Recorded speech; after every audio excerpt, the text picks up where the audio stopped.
So I'm digging in more and more into economic stuff, and I got a couple of questions about why are you doing this? What do you know, right? Well, I do have a PhD in physics. I've spent my entire career analyzing data, and the more data you find, the better you're going to know something. And I can analyze data with the best of them, right? So as long as I can find a reliable source, I can figure things out. And a lot of physicists end up working in Wall Street firms because the math we do is sort of the kind of stuff they're looking for. And we can figure out how lots of input data correlates into one thing that you can then go and make a decision on. And I came across something that's just kind of freaking me out as part of that research. So we all remember back in 2008 when the housing market and credit default swaps sort of took on this whole weird life of their own and just about wiped out the global economy in ways. And now what you're seeing is, well, we regulated that, so you can't do it to the same extent. It's there's now adjustable rate mortgages popping back up, and those are about to all adjust again, so that'll be fun. But a lot of those CDOs and other avenues that just about crashed everything aren't really there in housing. They are on stocks, and there's a ton of them.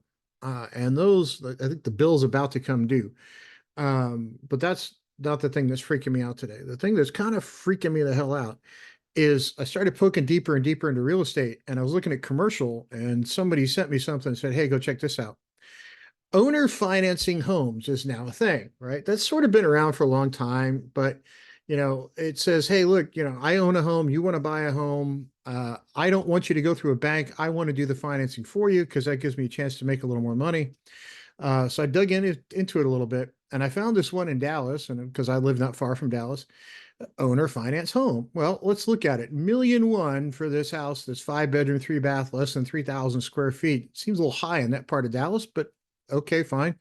Take a look, dig deep into it. What happened is this house was purchased by somebody back in where was it? 2024, January of this year for $850,000.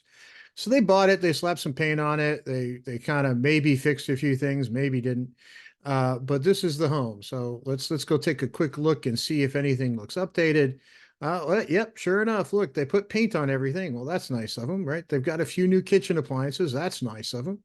But basically, kind of generic looking, how can you throw it together relatively inexpensively from Home Depot kind of place. Now let's go look at some details here.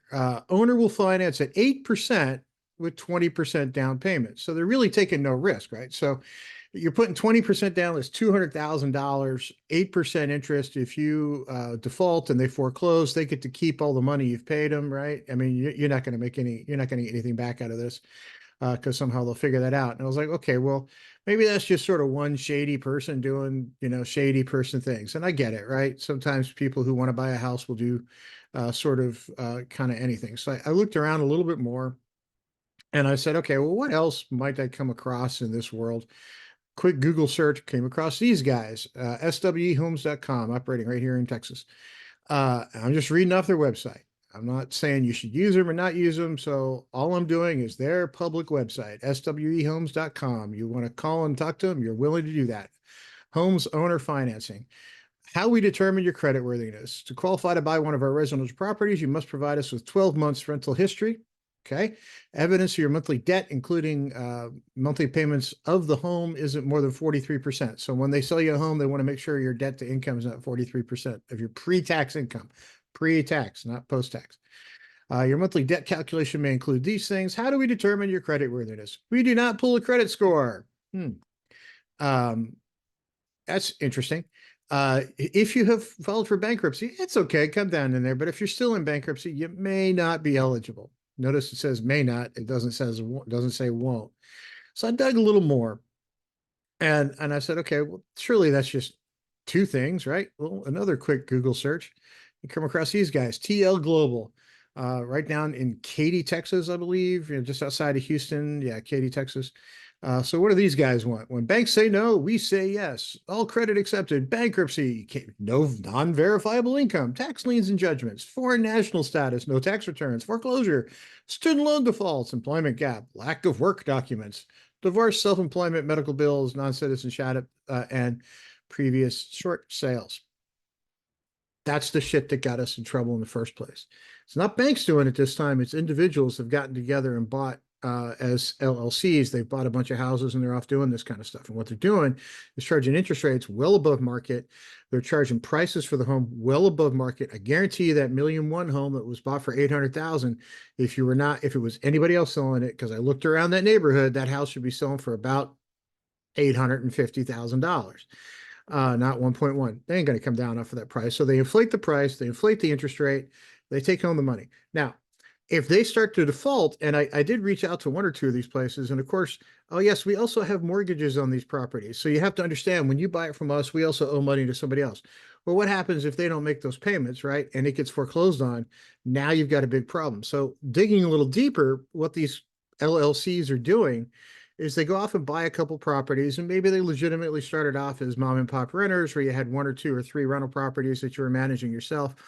Now you bundle them, you go use that as an asset to get a loan to buy more. Now you finance it for somebody. That loan that you've made to somebody, not only is the house an asset, but that loan is an asset as well.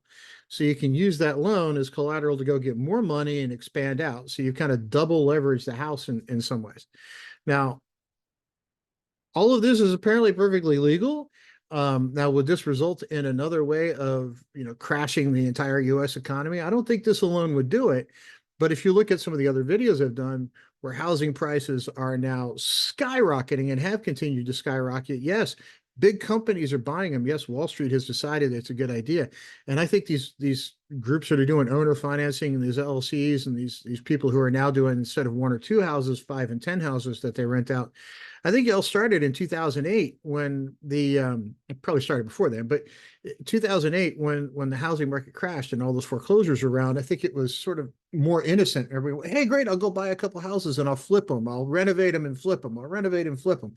We all watched HGTV for years where people were buying these things and flipping them. But now what it's done is said, hey, let's not just buy them and flip them. Let's buy them and rent them. And let's buy them and finance them for somebody else. Hey, rent to own. There's a bunch of those out there too. I haven't even scratched the surface on that. Now, what happens if these things start to fall apart?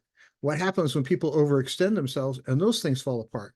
Now, it's not the banks taking it, it's these LLCs, sure, but those LLCs have to pay money to the banks. So I'm trying to figure out just how big a problem that is. The trouble is those numbers get kind of weird to track because it's all done as business loans. It's not necessarily done as a straightforward loan that's something you can just go get from the Federal Reserve database. So I called some real estate agents. Couple of real out of the 10 real estate agents I called, 3 of them were like, yeah, I have a family I work with that does that owner financing stuff, and I have 6 of their homes on the market right now. And I'm like, 6? Yeah, and that's just me calling 10 random real estate agents, right? So you look more and more into what's propping up the US economy, and the only thing I can find every time I dig deeper is debt. We've got debt propping up the mortgage industry. We've got debt propping up the stock market. We've got debt being spent by the government faster than ever before. I think the last time I looked, it was $1 trillion every 100 days in new debt. The entire economy seems to be just based on how quickly can we borrow money and throw it back out. I don't get it. I don't get what's holding everything up.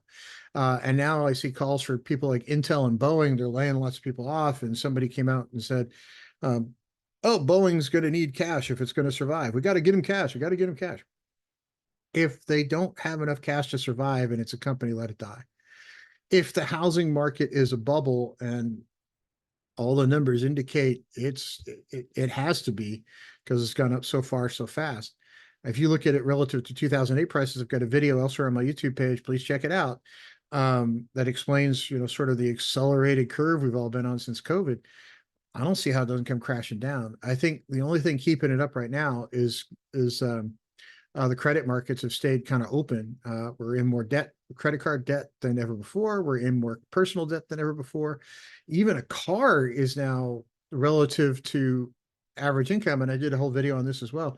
The average car sold in the United States as compared to the average income is sort of 70% of the average income is what it takes to buy the average car now. But that's okay, because we'll just finance it for 7 years. No problem, right? You only last for 5, but hey, let's finance it for 6 or 7. So I don't know. I think something's going to fall apart. The big question is when. And I haven't figured that math out yet, but I'm going to keep digging. But this one, this weird, hey, I'll just buy a bunch of houses and finance them, and then I'll use the house and that mortgage as a way to leverage a loan to go buy more. I don't see how that's not going to just fall to shit, especially when it's, oh, no, I don't care to check your income. I don't care. Buy it. Here, just sign this. Give me 20%. Bam. You don't pay it. Hey, I'll just kick you out. I'll get somebody else to pay me 20% and then 8% or 10% interest on a house. Right. And boom, next. Right. It seems like it's just this pummeling of people that aren't able to get into a home under normal circumstances. And saying, oh, your debt to income ratio, this is the one that got me, right? When I'm looking at those, your debt to income ratio has to be a certain thing, but that's okay. If you can't verify your income, I'll just believe you. The hell is that? Something weird is going on. And the deeper I dig, the more I realize there's something very, very, very weird going on. Everybody have a great day. Click like, subscribe, follow. I'm going to keep digging. And I was digging into commercial real estate when I found this. And the commercial real estate numbers I'm seeing are even freakier than the residential real estate numbers. And that's back at stop and a bunch of business assets on top of it. So I don't see how this whole thing continues. I have seen a bunch of comments saying, oh, well, as long as it happens after the election, nobody cares. I don't give a shit. If it's an economic problem and you're just basically kicking the can down the road, if you do the math, which is what I'm doing, the further you kick that can down the road, the worse it's going to be to repair the can when you finally have to get to the point where you have to fix the can. I don't give a shit whether it's before or after an election. If it's fucked up, we got to deal with it now, not, oh, after some arbitrary date so that my side can win. Who cares? Just fix it. I can't be the only one seeing these numbers. They're too freaky for that. Everybody have a great day.